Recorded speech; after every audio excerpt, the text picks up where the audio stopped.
एक सवाल जिसने पूरी मानव जाति की कहानी बदल दी। उत्पत्ति अध्याय 3।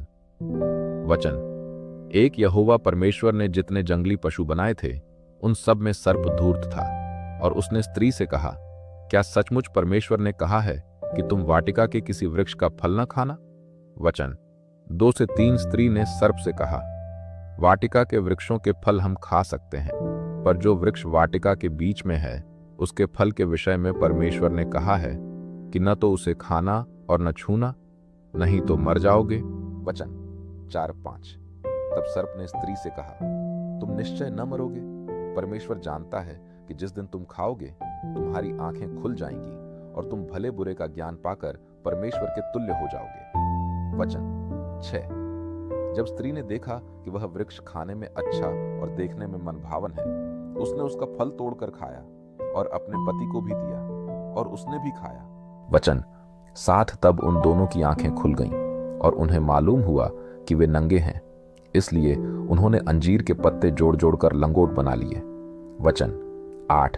तब यहोवा परमेश्वर जो दिन के ठंडे समय वाटिका में टहल रहा था, उसका शब्द उन्हें सुनाई दिया, और आदम और उसकी पत्नी वाटिका के वृक्षों के बीच छिप गए। वचन 9 से 11। तब यहोवा परमेश्वर ने आदम को पुकार कर कहा, तू कहां है? आदम ने कहा, मैं तेरा शब्द सुनकर डर गया, क्योंकि मैं नंगा था। परमेश्वर ने कहा, क्या तूने उस वृक्ष का फल खाया है जिसे खाने से मैंने मना किया था? वचन 12 से 13। आदम ने कहा, जिस स्त्री को तूने मुझे दिया उसी ने मुझे फल दिया। स्त्री ने कहा, सर्प ने मुझे बहकाया, तब मैंने खाया। वचन 14 से 15। तब यहोवा परमेश्वर ने सर्प से कहा, तू सब पशुओं से अधिक शापित है, स्त्री का वंश तेरे सिर को कुचल डालेगा और तू उसकी एड़ी को डसेगा। वचन 16 से 19। स्त्री से कहा गया, तू कष्ट के साथ बच्चे जनेगी। आदम से कहा गया, भूमि तेरे कारण शापित हुई है, तू पसीने की रोटी खाएगा और अंत में मिट्टी में मिल जाएगा। वचन 20 से 24। आदम ने अपनी पत्नी का नाम हव्वा रखा।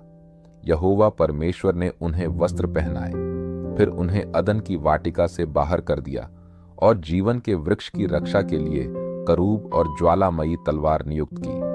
अगर आप मानते हैं कि परमेश्वर का वचन जीवित है तो आमीन लिखें, लाइक करें और सब्सक्राइब करें।